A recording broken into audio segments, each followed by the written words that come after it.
we live in a time where if I tell anybody what I'm going through, more than anybody empathizing with it, they're like, we don't want to hear any sob stories.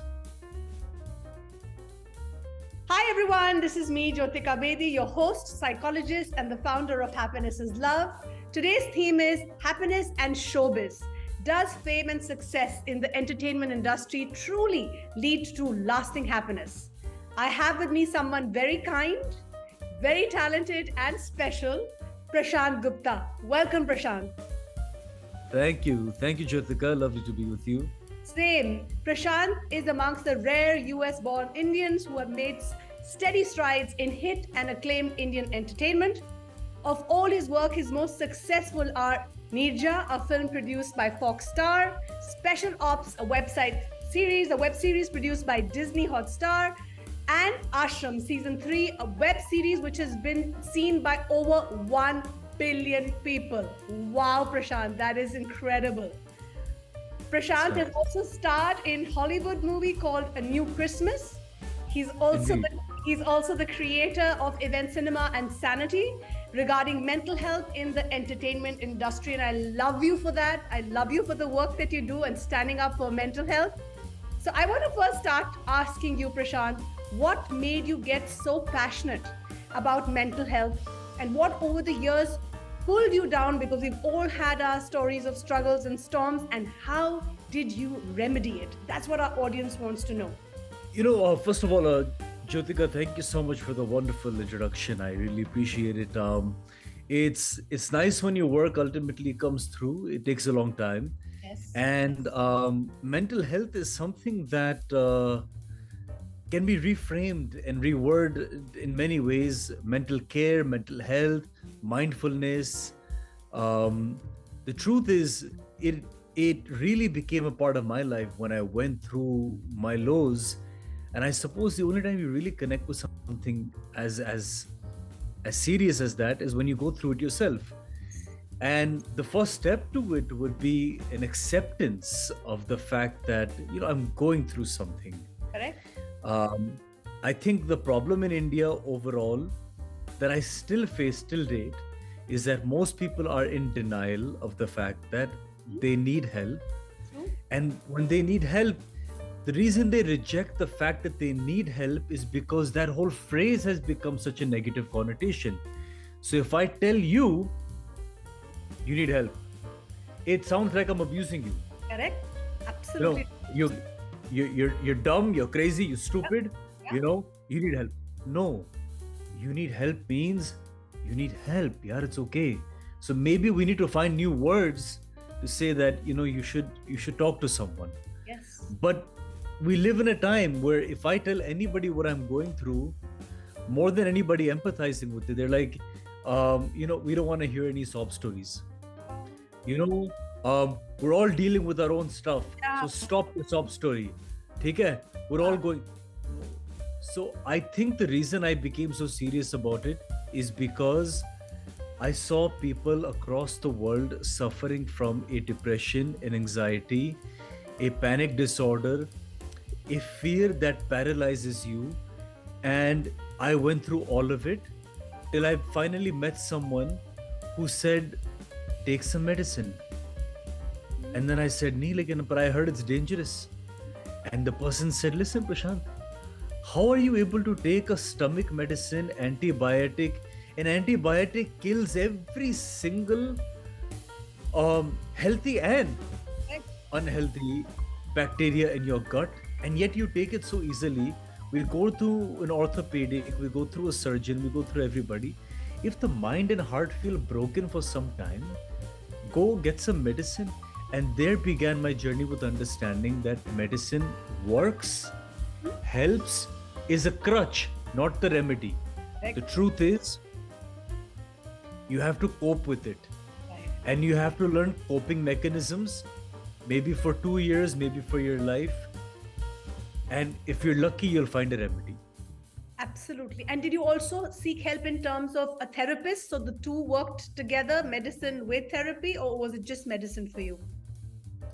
I found the right doctor for the medicine. Truth is, I didn't find the right therapist for the mind. So I saw 100 podcasts. I Mhm. read 15 books. For you. Then, because the medicine was bringing me back to a certain level of balance, Right. albeit it alters whatever's going on inside, Right. it it pulled my head out of the ground. So you It became pulled my your head own out of the ground. therapist. You were able to become your own therapist. So I was able to become my own therapist. Amazing. That's inspirational. Yeah. And it took, and till date, we go through these situations where, like, we don't know what to do. Yeah. We're scared. Yeah. We're affected. But I read around, I look around, and so many celebrities, so many people from all walks of life are going through it. So it kind of levels you that, you're not the only one. Yes. And the fact that you And talk about it, Prashant, the fact that you talk so openly about it yeah, is so important because that's how we're has going to to be. bust the stigma.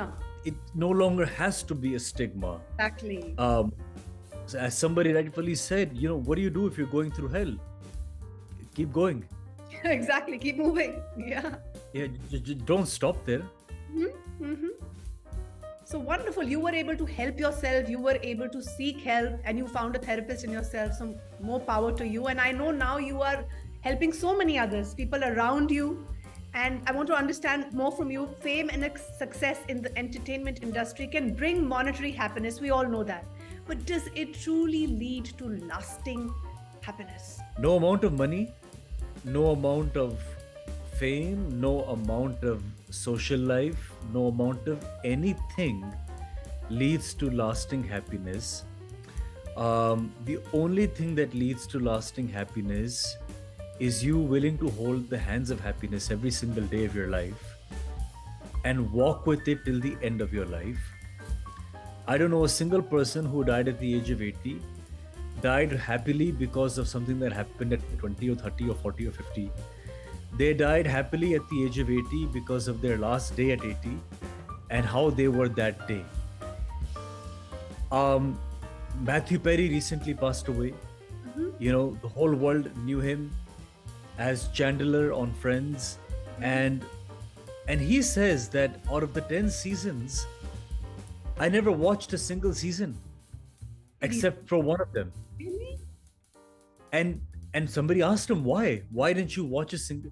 He said, because every single season reminded me of what I was going through at that time. One particular season I was on dope, one particular season I was on alcohol. So for the world I was the funny Chandler. For me, every season reminded me of that's the season I was fat, that's the season I was too skinny, that's the season I was on therapy.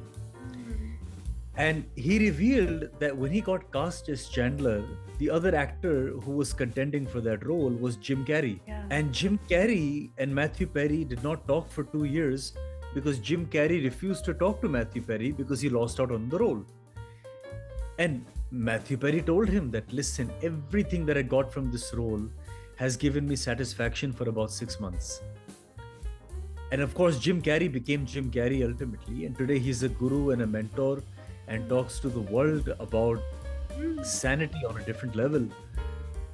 But nothing will bring you lasting happiness until you find those anchors within yourself that give you happiness on a daily basis. Whether it's a cup of chai, whether it's a movie, whether it's your workout routine, your meditation, but 4 or 5 things that are independent of any other human being will bring you lasting happiness. The minute any ounce of your happiness depends on another person, you're in for trouble. And where do you derive that happiness for yourself? I get a lot of it from my workouts. Okay. I get a lot of it from my morning cup of coffee. I get a lot of it from knowing that I can sit down for a few minutes a day and just pray and think of all the things I'm grateful for. Lovely. And these are things in my control. My coffee, my prayer and gratitude, my workout, these are things in my control that definitely bring me happiness every day. Everything else is a bonus. It could be my spouse, it could be my children, it could be a phone call that made my day or made my life or my career. But those are bonuses, and those are externals that are very difficult to depend on. They're definitely something we should look forward to. Right. We're human, but you have to have your own anchors.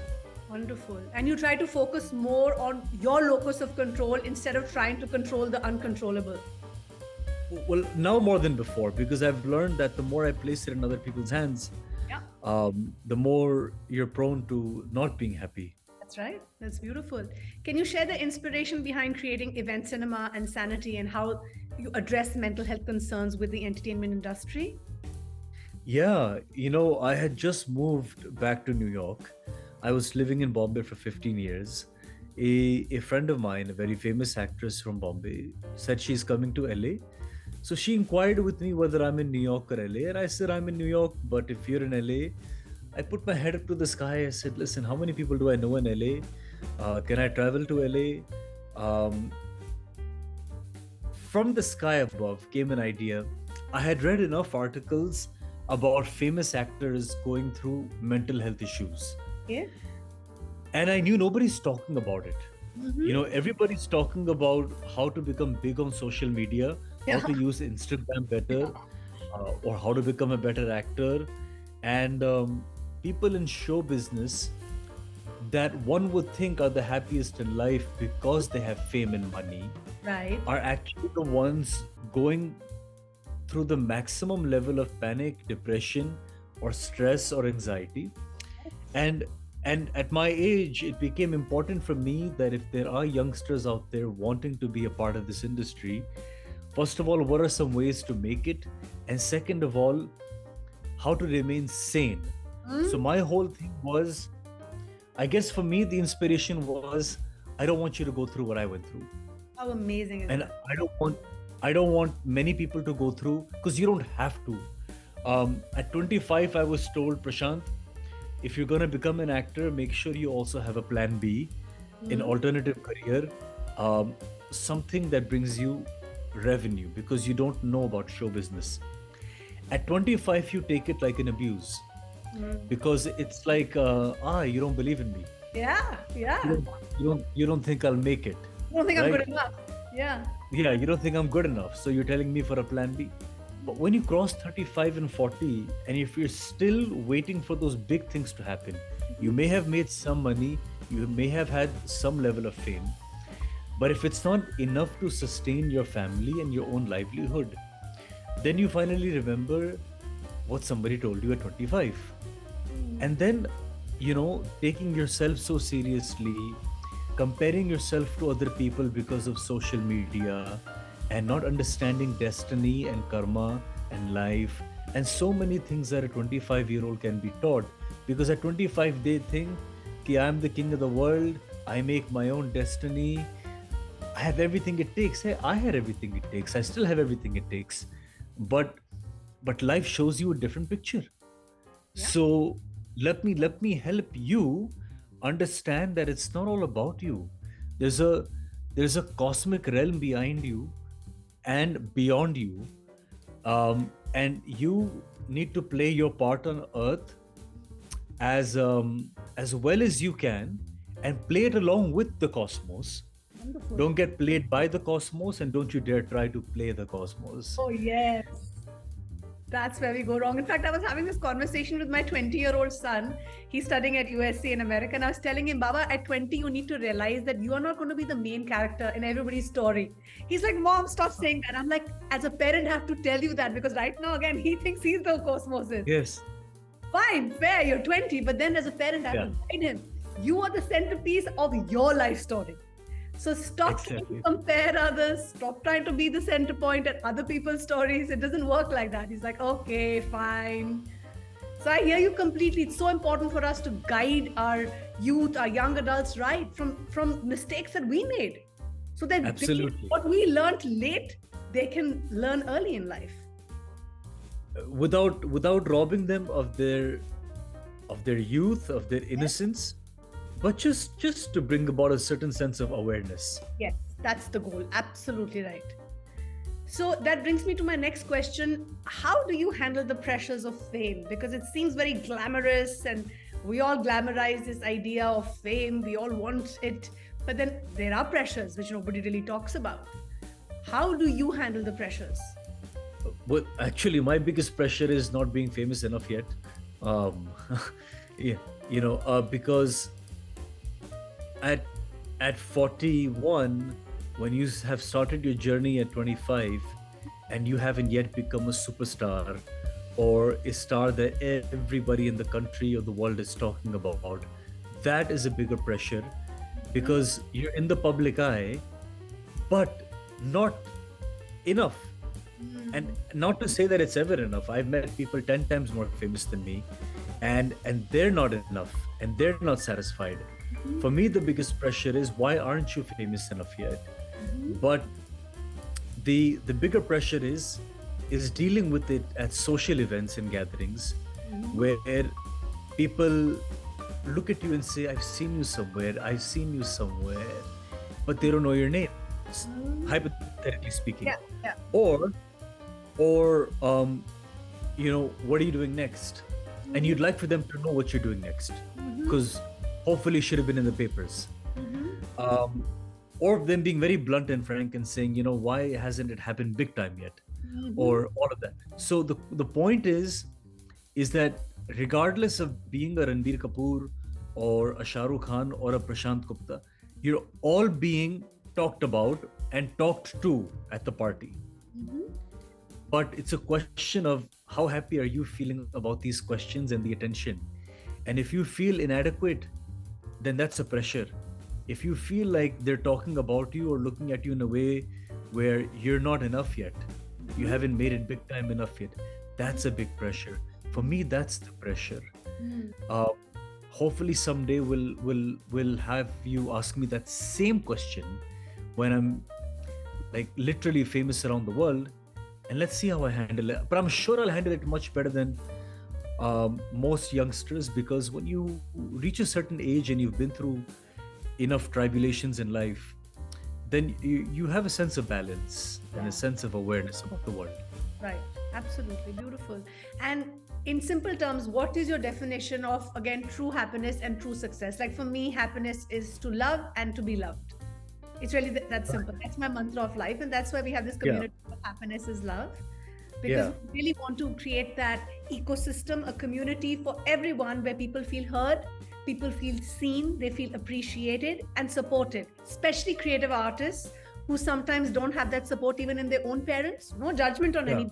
Sometimes parents are not so aware of the child's talents or strengths and not able to then encourage and nurture that talent.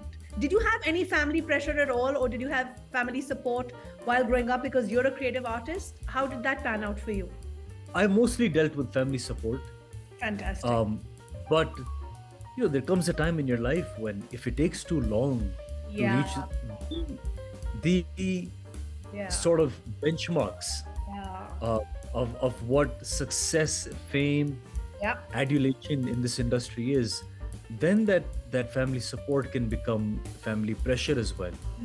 But to answer your question of what lasting happiness and what success really, success to me is how healthy is your mind, body, and spirit. Beautiful. Yeah. That is success. And happiness is the ability to say with 100% accuracy and truth, I am very happy. If you are a grateful human being and can be grateful every single day, that will lead to lasting happiness, and that's a sign of a happy person. I would say that a person who knows how to laugh and not just smile. आजकल लोग मुस्कुराते बहुत हैं, हंसते कम हैं. हंसते कम है, correct. हाँ, तो happiness you have to discover, and happiness you have to convey. मैं यहाँ बैठ के नहीं कह सकता कि कौन कितना खुश है, और कौन कितना उदास है, मैं सिर्फ अपने बारे में बोल सकता हूँ, जी। और मैं अपने बारे में भी सिर्फ सच या झूठी बोल सकता हूँ. Hmm. So happiness is really you being able to truthfully say I am happy. Right. And success for you is happiness also success for you, or success is a happy, healthy mind for you? Success to me is a happy mind, a healthy body, and a spirit connected to God. Beautiful. And what is your daily practice? What do you do to boost your happiness quotient on a daily basis? Obviously, you have a ritual, you have a practice. What do you do? I more than ever before, I try to spend more time with the family. Lovely. Because there was a time in my life where I felt like the more time I give to my family, I'm taking away from what I could be giving to my work. Right. Now I'm at a point in my life where I feel like the more time I give to my family, I'm a better man, a better human being. And any part of work, that phone call, that check, that success, that's gonna ring on its own. The universe will bring that to your way. But you be the person, if you have duties towards your sons or your wife, do them without feeling I could have been working right now. I could have been working. You know what? If you were actually that busy, then your wife would have understood, your sons would have understood, and you would have made arrangements to make sure they're not deprived of what they need. Right. But don't lie to yourself and to them and say, I could be working. Yeah. Yeah. You know, I've got time for you right now. I'm going to give it to you. And that time is not going to come back. That's right. So that's one mantra. Mantra number 2 is literally waking up in the morning and spending more time with the sunlight and the trees and God, just those conversations. So nice. That's surrender. I don't follow Hindu rituals anymore कि नहा धो के ही पूजा करनी है. I get up in the morning, there's an altar next to my bed, I light the diya, I make a cup of chai, I sit down, I talk to God, and it's a friendship, it's a direct connection. There is no astrologer in my life, there is no Vastu consultant in my life, there is no there's no way to God but just talking to God. Yes. And connected. उन्होंने नहीं बोला है Yeah. कि बेटा brush करके आ, बेटा नहा के आ, बेटा कपड़े बदल के आ मेरे पास, कुछ बेटा आ मेरे पास. Exactly. How beautiful. And these conversations are so powerful because sometimes we are seeking answer and prayer really doesn't change anything. It changes you to change things. You just get that power. You get an answer that you're looking for. It's really that simple. But we complicate It's that simple. so much. So I've gotten rid of most of the complications. My relationship with God is no longer complicated for the most part. My relationship with the world is complicated in the sense that I feel like I understand myself well enough, and I feel like I'm misunderstood a lot by the world. So through the world, I'm learning more about how to be in this world. Okay. Because fortunately or unfortunately, we're a part of society. But I think on a very fast pace, I'm learning more about people and the world. And maybe it's to become a wiser, smarter version of myself, a more worldly ready version. Do I want to be that person? I actually don't. I enjoy being a clown. I enjoy being a joker. I enjoy taking things lightly. I enjoy humoring and bantering. I enjoy I enjoy things people take too seriously or make too much of. I feel like I'm having to mold myself too much to adapt to the way this world wants me to be. Let's see how it pans out. It's a role. It's a role, exactly. And we all are playing our roles. And you're an actor, so you're blessed. You can play any role that you wish. Yeah, so it's a new role. It's a new role. I like that. Yeah. Prashant, in your opinion, how can the entertainment industry strike a balance between artistic expression and mental health well-being? Because we need to start having these conversations. What can the industry do? How can industry strike a balance so that people feel happy, feel mentally healthy? It's not going to start from the industry. It's going to start from people outside the industry, getting people from the industry involved.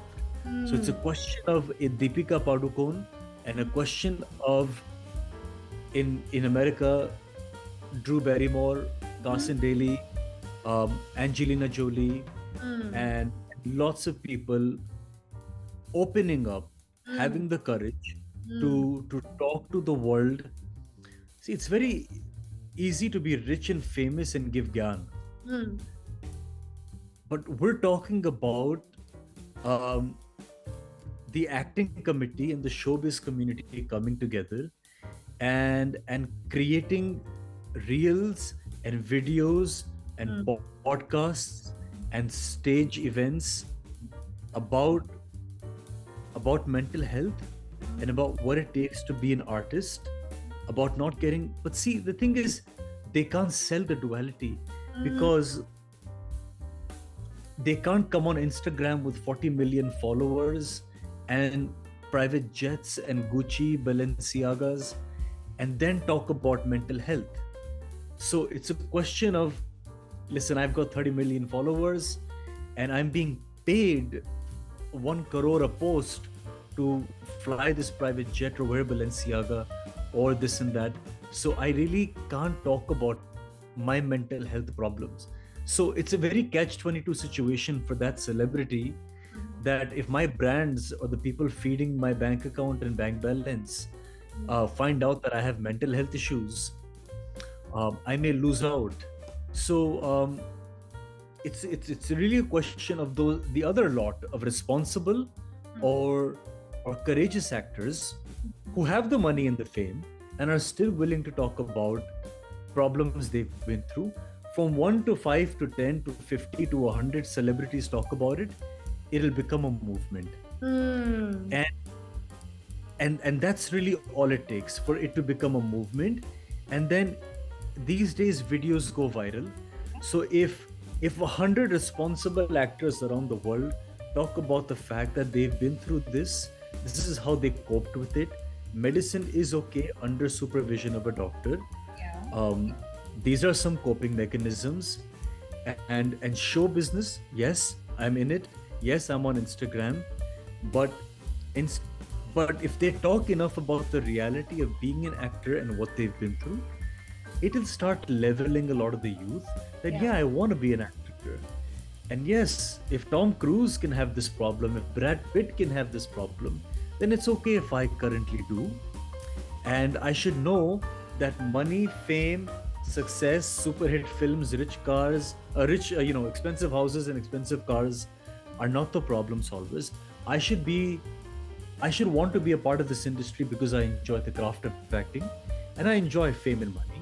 But I know with it there are possibilities of not being mentally healthy, and I have to work alongside it. Lovely. And as a creator in this space, what is your vision? Because you are already taking action. You are one of those very few who believes in this, who truly cares, and that's why you are doing the work that you do. So what is your vision for the future of mental health support in the entertainment industry? Because you're already taking action. You are already a mover. I've moved back to New York, which is so. First of all, I was possibly one of the first to move from America to India to become a Bollywood actor, and it took a lot of years. I made it to a certain level, and I've taken the courage now to move back to America, continue to work in the Indian film industry. The work is still coming. I'm still shooting, but I'm really waiting for things to pan out so I can tell this story better. That yes, I chose to go back to America because I wasn't too fond of the education system in Bombay. I felt like my kids needed it better. I felt like my wife, being out of the corporate scene for 15 years, wasn't getting the due she could that she's getting in America. I feel like in me there's a storyteller, actor, a stage personality, an author. As we speak, I'm looking for employment in companies that are media and entertainment related, and I want to be able to tell a more unique story of what an actor can actually become in life. And the one thing I really want to do is write a book. Mm-hmm. Mm-hmm. And I've come up with the title. I've started writing it. I know I'll get a good publisher because it's going to be the first of its kind book to ever come out. That much I know. So if I can go around the country or the world at any event and just address a few thoughts on mental health and staying sane and happy, I think I will have done my part as an actor. How incredible. Thank you for being a change maker. And I actually see you as a healer because of the way you express yourself. The authenticity comes through, the sincerity comes through, and the fact that you're so open to learning, to sharing, to growing. That's, to me, that is Prashant. Of course, there is fame attached. You are a celebrity, but to me, I see the person Prashant, your core, which is full of love and compassion. And that brings me to my last question. Are there any few words for our audience? Because we have parents, professionals, teachers, young adults, everyone. So your last few words, Prashant, for our audience, please. My last words resonate with yours. Nothing brings more happiness than love. Mm-hmm. Let us start with the self. Mm-hmm. Without self-love, don't even attempt to become happy because you gave love to your child, spouse, parent, friend. Love yourself so much more each passing day that can itself become the light that radiates and becomes happiness, health, and love for the world around you. Um, Please, everyone out there, laugh a little more, take life a little less seriously. We're all gonna go one day. Live every day, practice living until you're alive. Why are we living and practicing death? Yeah. True. You know, वो तो एक ही दिन आनी है.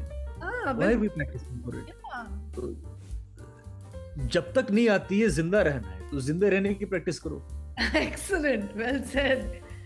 कोई सिखाता ही नहीं है प्रशांत. That's why these conversations are so important. There's no guide, there's no manual, there's no toolbox. एक दिन मरना है और उसकी प्रैक्टिस सब रोज कर रहे हैं. Correct. And सबने जाना तो है ही है. It's literally हाँ. one less, one day closer to my death. So how am I living और my रोज Yeah. और रोज जीना है और उसकी प्रैक्टिस कोई नहीं कर रहा. How to live better. बहुत बढ़िया. And like Prashant shared, fame and success in showbiz can bring us temporary happiness, but lasting fulfillment depends on self-love, your personal values, deep meaningful relationships, and having a sense of purpose beyond fame. And this is what Prashant is doing. I see you living a purposeful life because you have found that it's important to find a balance and prioritize well-being amongst the pressures of the entertainment industry. So my compliments to you, my love for you, my respect for you, for who you are, what you do, and what you stand for. Thank you so much, Jyotika. You're a jyot in your true spirit. You're a light. Thank you. So are you. We are spreading light and love everywhere we go. And thank you for being a part of our community. Thank you for today. I know it's very cold in New York, but you made time. I'm grateful to you. My pleasure. Thank you for having me. Thank you. Thank you. And it's my morning, so my day is going to go really bright and sunny because of this amazing conversation with you. Lovely. My evening, my night should be good. Thank you. Thank you. My love to your family. You have a good Thank one. you. Likewise. Thank you. Take care. Bye for now. Bye bye.